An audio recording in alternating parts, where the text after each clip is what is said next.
তো বন্ধুরা, তো দুটো দাদা আমায় কমেন্ট করেছিল, তো তার উপর একটা রিপ্লাই ভিডিও বানাচ্ছি। তো দেখেন, একটা দাদা কমেন্ট করেছিল যে পায়রা এই টাইমটাতে জোড়া ভাঙবো না জোড়া বসিয়ে রাখবো, আর জোড়া ভেঙে দিলে কোন টাইমে জোড়া বসাবো। আর একটা দাদা কমেন্ট করেছিল যে এই পায়রা এই ওয়েদারে মানে এই বর্ষাকালের সময় কি খাবার খাওয়াবো।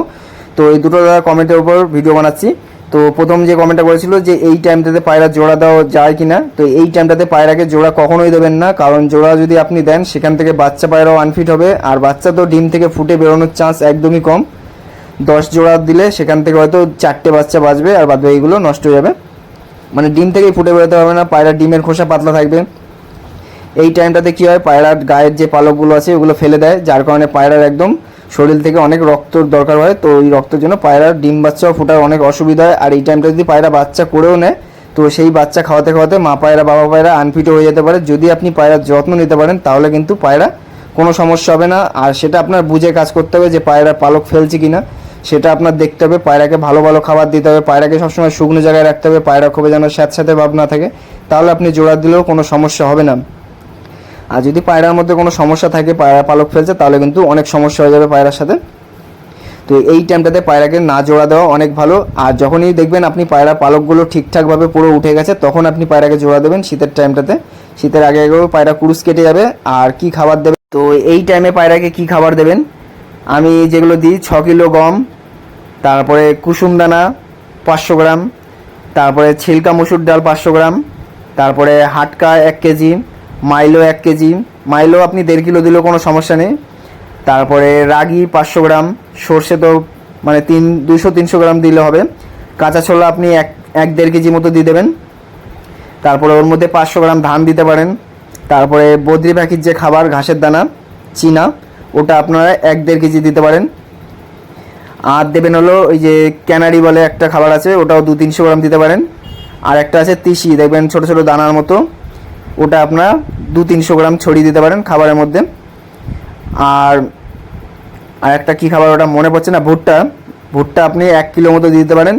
তো এই খাবারগুলো আগে আপনারা এনে ধুয়ে নেবেন, ধুয়ে পায়রাকে আগে শুকিয়ে নেবেন। এই টাইমটা তো বর্ষাকাল, এই টাইমে পায়রাকে ভুল করেও কোথা থেকে কিনে এনে খাবার দেবেন না। আর একটা জিনিস যেটা, এই যে খাবারগুলো বললাম, এই খাবার ডাইরেক্ট এনে পায়রাকে খাওয়াবেন না, কারণ আগে আপনি পায়রাকে কি খাওয়াচ্ছেন আর এখন যে নতুন খাবারটা দিচ্ছেন, পুরো পায়রা কিন্তু বডিতে একদম মানে যে থলিটা আছে পোট জামের সমস্যা আসতে পারে। তো যেই খাবারটা খাওয়াচ্ছেন ওর সাথে এই খাবারটা অল্প অল্প করে মিশিয়ে তারপরে 7 দিন 8 দিন মতো আপনি অল্প অল্প করে মিশিয়ে এই খাবারটা যেটা বানালেন ওটাকে দেবেন। তাহলে পায়রা দেখবেন কুরুশ অনেক তাড়াতাড়ি কেটে যাবে। মানে যতটা টাইম আপনি নর্মাল খাবারে খাচ্ছিল, এই খাবারগুলো দিলে কিন্তু পায়রা অনেক তাড়াতাড়ি কুরুশ কেটে যাবে। তো যেই মেন জিনিসটা হলো, এই খাবারগুলো ডাইরেক্ট দেবেন না। ধরেন এই খাবারটা বানালেন, বানিয়ে ডাইরেক্ট এবার আগের খাবারটা না দিয়ে এই খাবারটাই চালাচ্ছেন ডাইরেক্ট, তো এইখানে কিন্তু পায়রার সমস্যা আসবে। সব কিছু লিমিটে করবেন, আস্তে আস্তে মানে ধাপে ধাপে বাড়াবেন, তাও ভালো। কিন্তু অল্প অল্প করে দিয়ে ওদের আগে পেটের যে থলিটা আছে ওটাকে শরীরের সাথে মানিয়ে নিতে হবে, তারপরেই কিন্তু এই খাবারটা ও পুরো রানিংটা নিয়ে নেবে। এবার আমার কথা শুনে যদি আপনি ডাইরেক্ট এই খাবার দিয়ে দেন পায়রাকে, তখন কিন্তু পায়রা পোট জামের সমস্যা আসতে পারেন।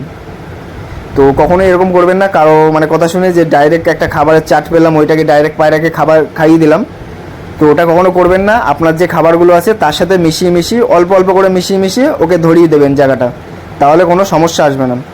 তো এই জিনিসগুলো যদি না বুঝতে পারেন তাহলে কিন্তু পায়রার সমস্যা আসবে। তো অনেকে এইগুলো বলে না, ডাইরেক্ট বলে দেয়। তো এটা বললে কী হয়, পায়রা সে আবার এইসব বোঝে না যে পায়রার খাবারের সিস্টেম যদি চেঞ্জ হয়ে যায় তাহলে কিন্তু পায়রা রোগে পড়তে পারে। তো যেটা বোঝাতে পারলাম যে পায়রাকে কখনো ডাইরেক্ট খাবার দেবেন না এরকমভাবে কারো কথা শুনে, ধাপে ধাপে বা আস্তে আস্তে অল্প অল্প করে মিশিয়ে খাওয়ান, পায়রার কোনো সমস্যা আসবে না। আর ডাইরেক্ট দিলেই কিন্তু পায়রার মধ্যে সমস্যা চলে আসবে। তো এখানে দেখেন অনেক পায়রা শখ করালাম আর দুটো দাদা কমেন্টে রিপ্লাই দিলাম।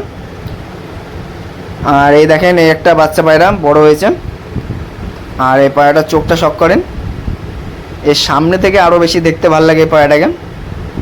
কিন্তু এই পায়রাটার কালারটা আমার পছন্দ না, এরকম মানে ছিটা ফিটা আমার একদমই পছন্দ হয় না। এই পায়রাটা আমার বাড়িতে ওড়ানো পায়রা।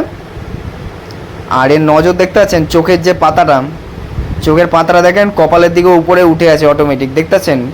যেসব পায়রার চোখের পাতা এই যে এরকম ধরে রাখলে যদি উপর দিক মানে মাথার দিকে উপর দিক উঠে থাকে, তাহলে বুঝবেন এই পায়রার প্রচণ্ড নজর আছে।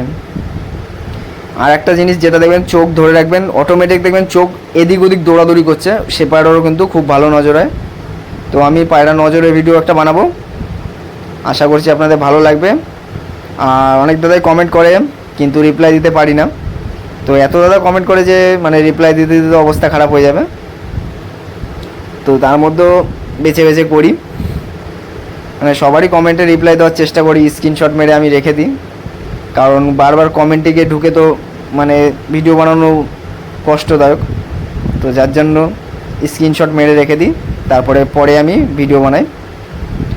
আর আগে যে পায়রাটা দেখিয়েছিলাম ওরই মা হলো এই পায়রাটা, দেখেন ওই বাচ্চাটা একটু সাদা সাদা হয়ে গেছে, আর এটা ওর মা। এ একটু অল্প ছাই ছাইয়ের মধ্যে, এ যখন ছোটো ছিল তখন ওর বাচ্চাটার মতোই কালার ছিল, আস্তে আস্তে কালো হয়ে গেছে অল্প।